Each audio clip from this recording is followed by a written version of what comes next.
Nope. We don't do runoff voting here.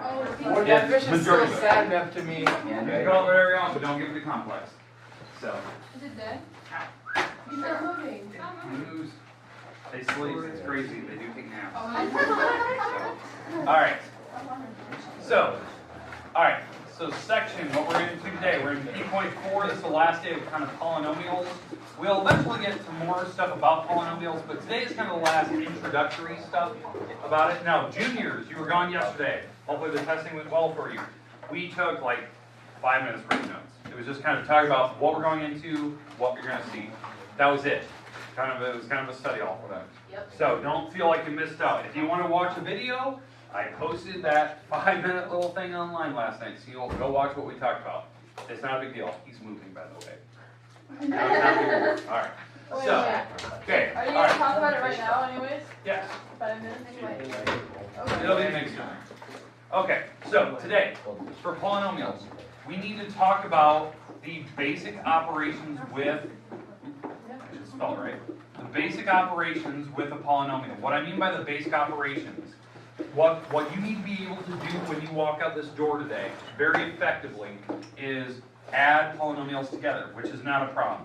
Okay, addition, most people probably can do that right now, no questions asked. Subtraction, fine and dandy. You know how to subtract, and you know the little rule for that. The one that will be difficult, and I know most of you are like, it's not, but it will be when I show you the problem we need to be able to handle, is finding the product. That means multiplication. The product, for some reason, when I pick the easy ones, everyone can do it. You can rattle off answers. But then I'm going to show you one today we have to be able to handle. And that process today is using this new technique that is called Pascal's triangle. Was the one that took you like the entire class year to figure out? Figure out the name of it? Yeah. It's called Pascal's triangle. I couldn't remember what it was. All right. We need to talk about this thing today. It is cool when you see it work for the first time, but for every pre-calc that I've shown it, some people have seen it before, but they never know how to use it. You need to know how to use it for my class. Like, it's essential. It will make your life easier. It will, especially on the problems I'm about to give you. Okay? So before you leave, you have to know, and that is a part of doing the product, multiplying. It's very complicated, and I'll show you why you want to do this. Okay? After we're all done with that, we have one more problem we have to talk about. We have to talk about the application for what this process was used for. Like, what was the main purpose of us doing this type of product or addition and stuff for polynomials? And I'll show you that. We'll do kind of an easy problem. Yes, you are going to get a couple examples of that application, a couple examples of each of these. So we have kind of a tall order today. Homework you're going to get today. Yes, I said it. We have 2 assignments this week. We get the last one today. It'll be due next Tuesday. I think it's easy. I think it turned out to be, I think it was a little over 10 problems. And it was like 3 of them are adding, 2 of them are subtracting, and then some are multiplying. It's easy. Okay, I think the application problems will be the hardest ones. Okay? Alright, so we know what we're doing. Next week, you're only going to get 1 assignment. Just keep that in mind. Homecoming week, you'll get 1. It's not big. It's just a normal 1 assignment. The reason why there's stuff going on every night, I know that. So I'll just give you 1 assignment. We'll probably have maybe a quiz test the week after sometime. So just don't worry about next week. Just worry about, like, concentrate on what you're doing for all homecoming stuff next week. Okay? Okay, make sense? I don't like to stress you guys out. Homecoming week is chaotic anyway. Okay, let's go through the basic operations. Addition. Let's just do a couple examples of addition and subtraction, 1 of each. I think yesterday I did a very similar problem to this. And we have a polynomial. What type of polynomial is that? Trinomial. Trinomial. It's got 3 items, right? Trinomials 3, binomials 2, monomials 1. What would be anything more than 3? Too much. Polynomial. Too much. No, it's called a polynomial, right? Polynomials are anything 4 or more. It's weird. They don't even have a specific name anymore. They just call it a generic polynomial. So this is a trinomial. We're going to add it to another one. Let's say it's 4y minus 5x squared plus 19. Okay, so that's my polynomial. It happens to be a trinomial. They have different items, but can I add them? Yes. Yes. It's a trick question. You don't need the parentheses. Just get rid of them and you combine like terms. So this is how I start the problem. I'd get rid of the parentheses. So if like this is your homework problem, I would write down this in my notes or in my homework because I can get rid of the parentheses right away. And then I would simplify it from there and do kind of like the simplest form. Now some people like they can go through this really quick. That's fine. It might be only a 1-2-step problem for you. But I prefer that you do write it down, maybe without the parentheses. That way you can see, did I do it right from there down? Because some people, like the most common mistake people make is they write down the wrong problem in the first place. Maybe this is problem number 10, and you wrote 10, and that was part from 11, because you mixed the two problems together. Yeah, it happens a lot. I do it a lot. So just kind of keep that in mind. I like the original problem written down to see, like, did you write it down correctly in the first place? Because that helps me. Now that we have this, what are my like terms? Negative 5x squared, 8x squared. Okay, good. These. Now, the reason why they're like terms, not just because they're variable, it's because they have the same degree. They're degree 2. And it's x squared. They have the same degree. That's why you can add them, x squares. Okay? In fact, we're actually subtracting. 8 minus the 5, 3x squares. Okay. Is there any other x's on this problem? No, just the 3x. So that would be there. And then the y, there's a 4y in there. That won't add with anything. But the -7 and the 19, positive 12. That is your final answer. I don't know why I just did that, but there. Okay. Okay, we good with that? Yes. Okay, now, that's addition, you're adding like terms. My answers, like what I'm writing here, I prefer that they're in descending order of x's. Descending order of x's. So what I mean by descending order, biggest power to smallest power. Now, in your case, do we agree we have multiple variables in this? I don't care at that point anymore. As long as you have all the terms written out and they're all accounted for. But usually, your problems only have one variable, x's. So I want it descending order, biggest power to smallest. Question? So what if you had like x to the 4th and then y3 and then x2? I would put all the x. 2 or So x? technically, I'd go all the x's first, y's next. Yeah. It's one of those things. I know it's weird, but I always put x's first. Typically, that's what I would do for descending order because polynomials are typically written in what they call polynomials in x. They have an extra variable. Okay. Okay, good? That was good though. Okay, now, the other problem, subtraction. Same problem. I'll put a minus sign in the center. Now the problem's different. Very, very different. Because what do we have to do first? Distribute. The 4y will become negative. The 5x squared will be positive. And then the 19 will become negative. So now your problem has definitely changed.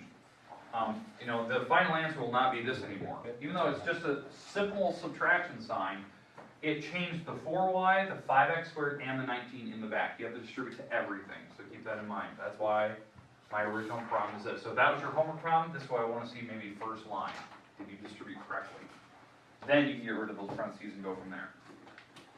So now from here, I can add the x squares together. That's 13x squares. Adding, there's no more x's, so 3 x's.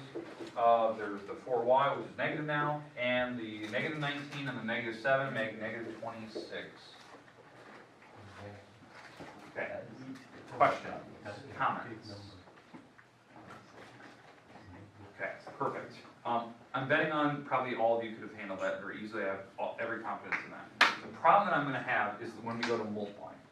Multiplying takes way more rules, way more structures. Just to give you kind of a heads up on your homework, the first couple, you have to read the instructions. It says, simplify the following polynomials by following the operations indicated. Okay, so that means adding or subtracting. So they're trying to be very complicated. It's easy, add and subtract. Then it also says, state the degree of the polynomial. The degree is the highest power of x, or variables. So on that problem, what's my highest degree? 2. 2. It's degree 2. That's how you write it. Now, if that problem had, if it had a x squared y, let's say, 3 squared. now it's 3. It's degree 3. Because you have to add the two degrees together. Because 2 and 1 make 3. So keep that in mind. You have to state the degree on some of those, and some of them can be tricky if they have multiple letters on them. I don't think you'll have to worry about that. I think the ones I picked only have one variable. Okay, questions before we move on to products? Okay, multiplying, then we can get to this Pascal's triangle and then talk about application stuff. Okay, so for the product, we're going to start easy and work our way up. So I'm going to do more examples of products and addition and subtraction. Okay, the one we kind of started with yesterday was something very similar to this. 2x squared times 5x minus 7 plus 8x squared y. What? You said 7 in the one from yesterday. Oh, so, all right, so it was something very similar, okay?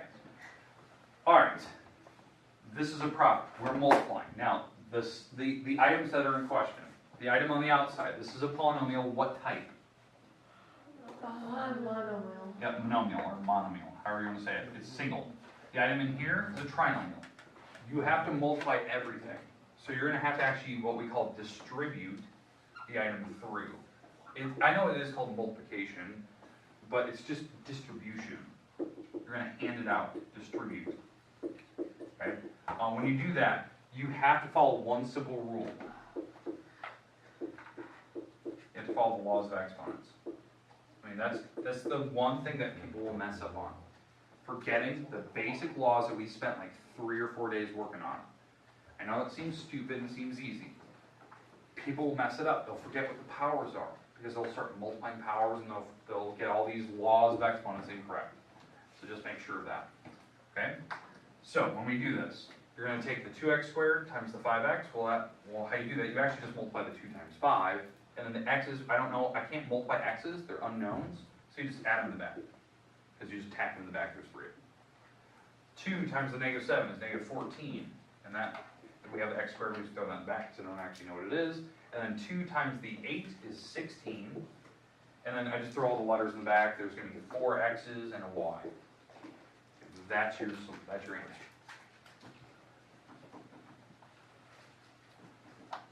Okay, questions, comments about that? Okay, now let's get to a more difficult problem because these I know these are very, very simple. I'm starting easy. Now we have to get something a little more complicated.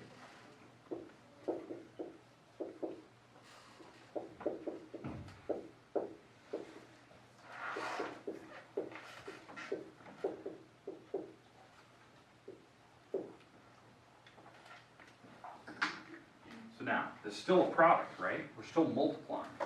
What's the difference now? Binomial times a trinomial. It could be any sizes, any size of polynomial that we can multiply. It's when we get to something like a binomial or greater, now you have to follow distribution like to a T. It's not just foiling. Okay, foiling is just a little acronym we use to help you remember the order for how to relax. It's distribution, but we're doing it to like a higher level.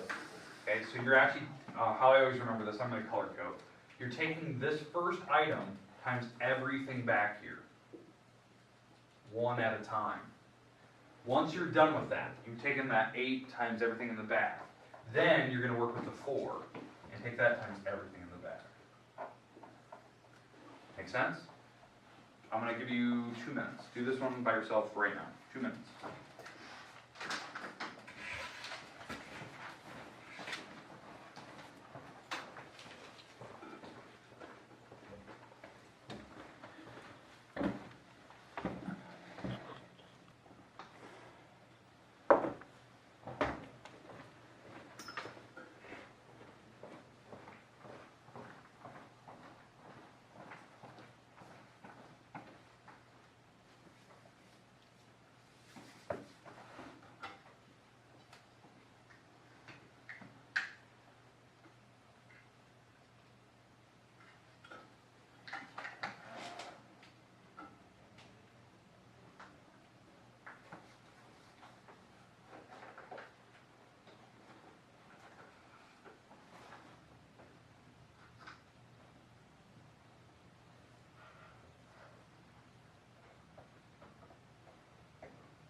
hopefully everyone got through the first line, correct? First line, I know some of you are still like trying to simplify in the very, very end. Now, before you start, this is how I think of this problem. Like, I know it's distribution, but I need to know how many items are actually written out before we start simplifying it. So think about this. How many items are in the front? Tori, what did you say earlier? What type of item is this? Binomial. That means 2. So there's 2 items here. How many items are in the back? 3. That's a trinomial. When you multiply these, there should be 6 items written across. 6 items. How I know if your answer will be less than that? When you look at both parentheses, are they sharing things with similar variables? Like the same things, like same x's or same x squares or anything like that? Oh, yeah. If they do, if they share similar variables, something will simplify in the end. That's how I know. Like, so that's, I know some people don't think about that. Since they share at least one variable, an x squared, no, this one has an x cubed, that one doesn't, but they at least share one variable, x squared, they will simplify. So your item in the very end will have less than 6 items. It might have 5, for all I know, when you finally simplify. Okay? Make sense? Some people like just don't think that way. They don't think like ahead, like, will it actually simplify? Yeah, because they shared variables, so it has to. It's like one of those rules. Okay, so when we do the math here, I'm just going to do this pretty quick. I'm going to try to color code because we need to get to the more difficult stuff here. This is the easy stuff right now. So, 8x cubed times 9x squared, that's 72x to the 5th, because I actually add the x's. 8 times negative 8 is negative 64, x to the 4th. 8 times the 6 is 48x cubed. That's the first 3 items. That's the 8x cubed times everything in the back in black. In red, I'm taking the 4 times everything. So 4 times 9 is 36, x to the 4th. 4 times negative 8 is negative 32, x to the 3rd. And then 4 times the 6 is 24, x squared. And as I said before, there were 6 items written there, but since they shared something, it will simplify. And you're actually seeing it. It is going to simplify. These are like terms. We have like terms right here. We have like terms in the back. So things are going to simplify. Okay, so we have what? 72? 72x to the 5th. Negative 64 and 36. What is that? I have negative 28. 28? Mm-hmm. Okay. 28 x to the 4th. I can't do that math in my head. Not going to happen. X to the 3rd is 48 minus 32. What is that? 16 x to the 3rd and then 24 x squares. I tell you, I can't add this in my head. I cannot do it. Okay. Questions, comments? Okay, hopefully that looks similar. Now, what's the degree of this item? To the 5th. Okay. I don't think on these ones, I don't think they ask you for the degree, so just be careful reading the instructions. I don't think they do. Alright, you're probably thinking, okay, well, this is easy. Like, that's not hard. Fine. But, let's get to a longer problem now. Not just, I'm not going to just write more, like, on it was a stupid. Okay? This is what I'm talking about. 4x plus 5 to the 4th power. Wow. Just write it out. Okay, so if you're going to write out, what does this mean? Write it out 4 times. Yeah, you have 4 of these, right? Okay. So I'll keep writing here just so you can see this. Alright, so in theory, okay, in theory, the idea on this problem is that this is a binomial, that's a binomial, that's a binomial, that's a binomial.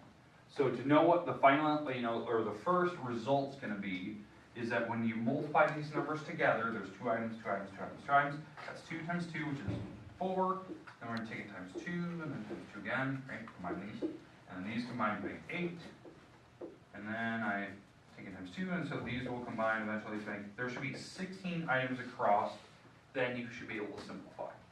Unless you simplify it, like, as you're working. Okay? So in theory, there would be 16 items across. it doesn't look big, right? It looks like, oh, it's just a binomial and you put it to the power 4.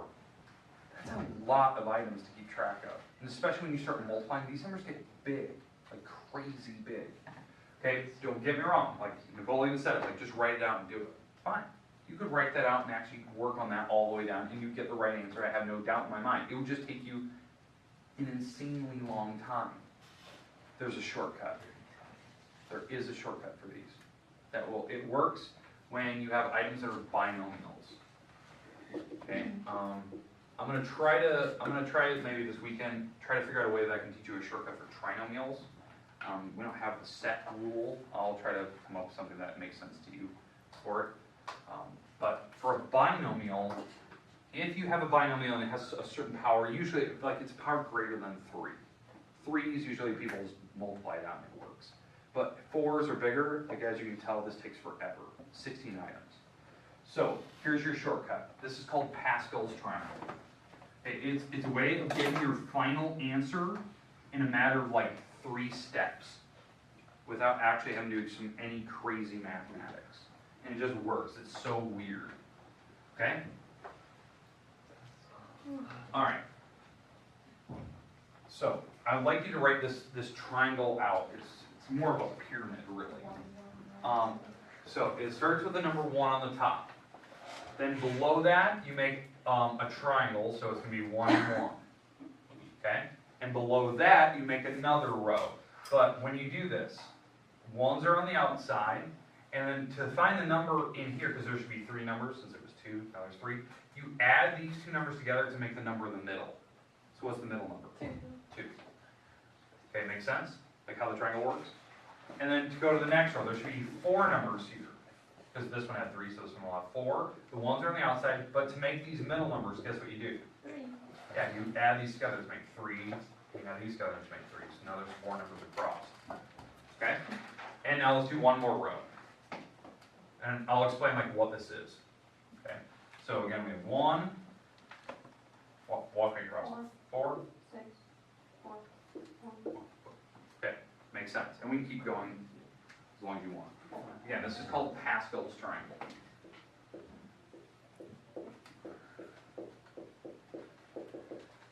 Figuring out that name yesterday took me forever. Not quite that textbook. Isn't that, and by the way, this is not your textbook. They do not teach this rule. They teach it in like college. So, all right. So, Pascal's triangle is a way of doing products, like multiplication like this, where there's exponents, really, really, really quickly. You just have to know the rule and the shortcut for how it works. This will take us time. We're going to actually have to practice this until you get better. I'm not going to expect you to be able to do it when you walk out this door today, because I'm not going to assign these types of problems today. Make sense? This will be for later. Thank you. Okay. So, but this will be eventually. So today is like the practice of it. So, what this is, these are the this row is going to help us find answers, and these rows stand for what the power is. So if your problem was to the power of 0, like the parenthesis had a power of 0, your answer would have something to do with the number 1. Well, that makes sense, right? Yeah. If I were to put 4x to the 5th, and I put it to the 0 power, what would be my answer? 1. Okay, it would be just 1. Okay? If you put it to the power of 1, this would be your row. So, if I took my parentheses 4x to the 5th, and I put it to the power of 1, you would just get 4x to the 5th. And I'll explain what the 1, 1 idea is. That affects your leading numbers out front. And then power 2, power 3, and then eventually this one, this is the row we need. We need power 4. That's why I stopped here. That's the row we need. Okay, make sense? Now, I'm going to explain, like, what are all the 1s, 2s, and 1s, and 1s, 3s, 1s, 1, 4, 6, 4, 1s? What are those things?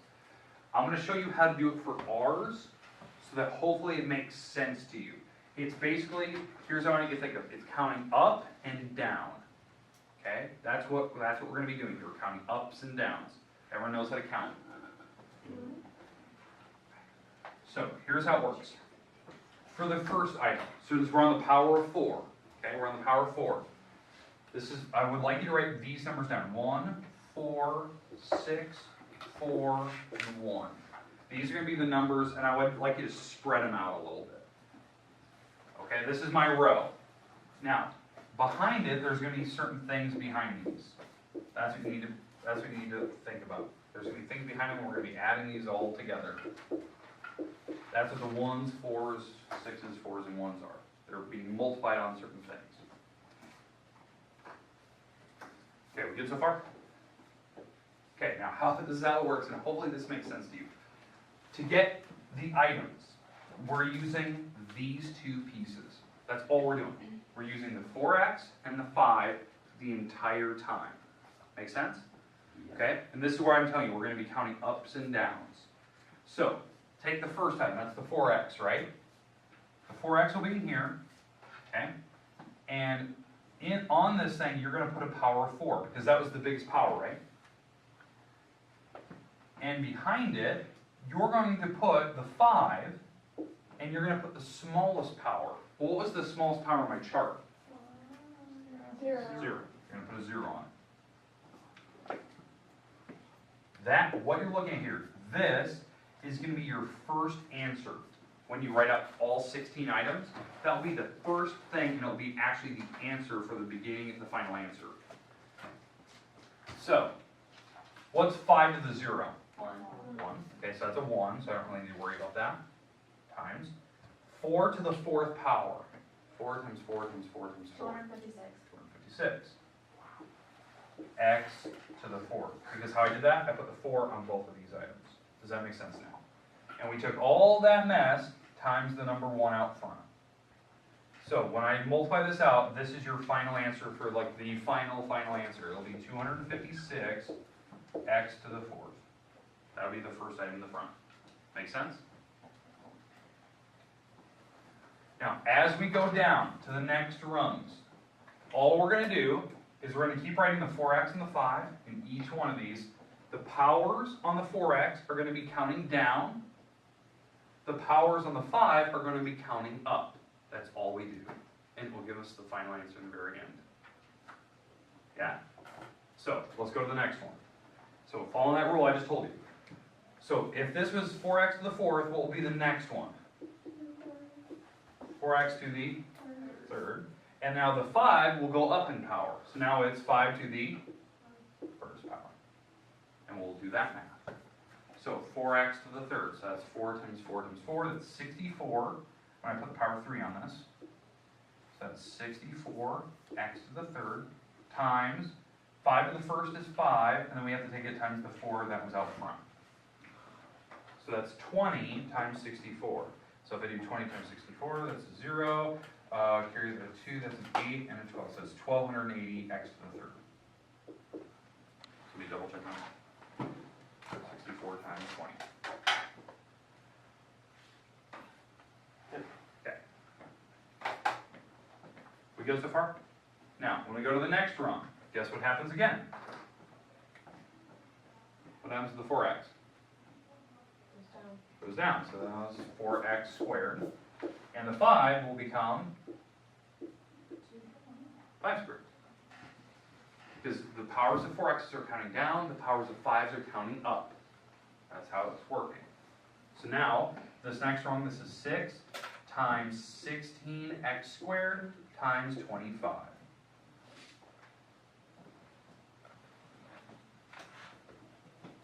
That's a very, very large number. Somebody want to do the math? 25 times 16 times 6? 2400. 2400. Even? Yes. Solid.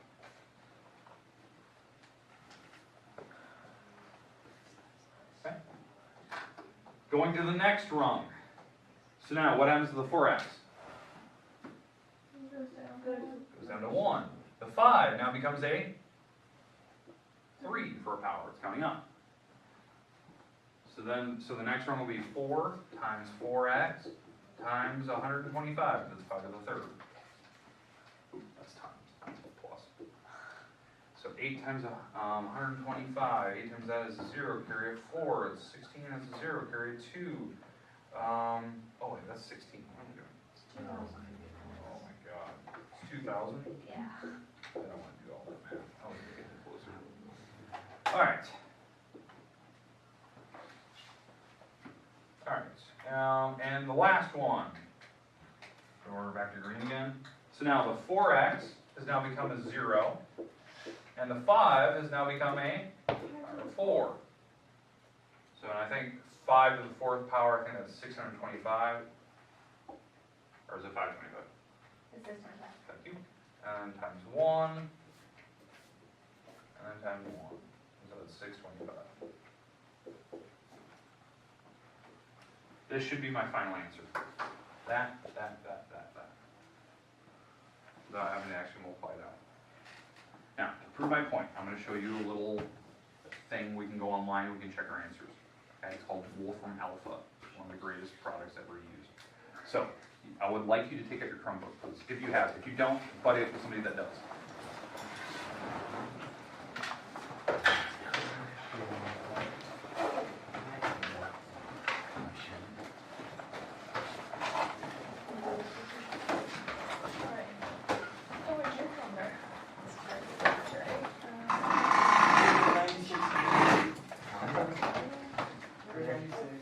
You write the same amount each row. 12 each. Give it a 1.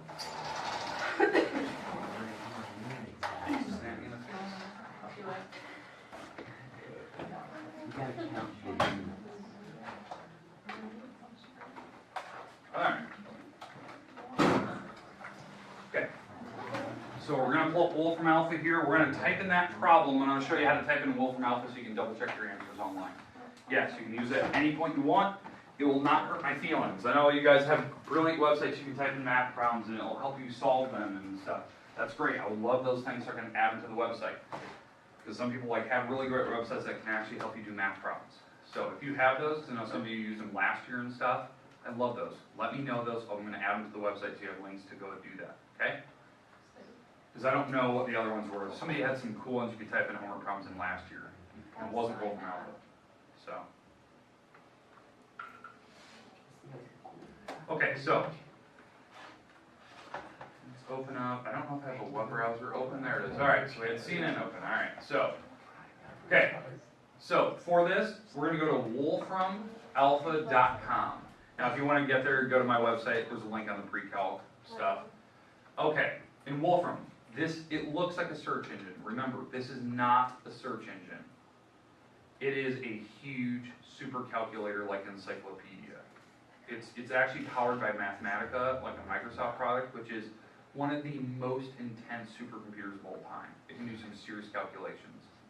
Okay, this is like it's based on the same frame that they used Newton by IBM, the AI program. Like they use this to accumulate a lot of this intelligence.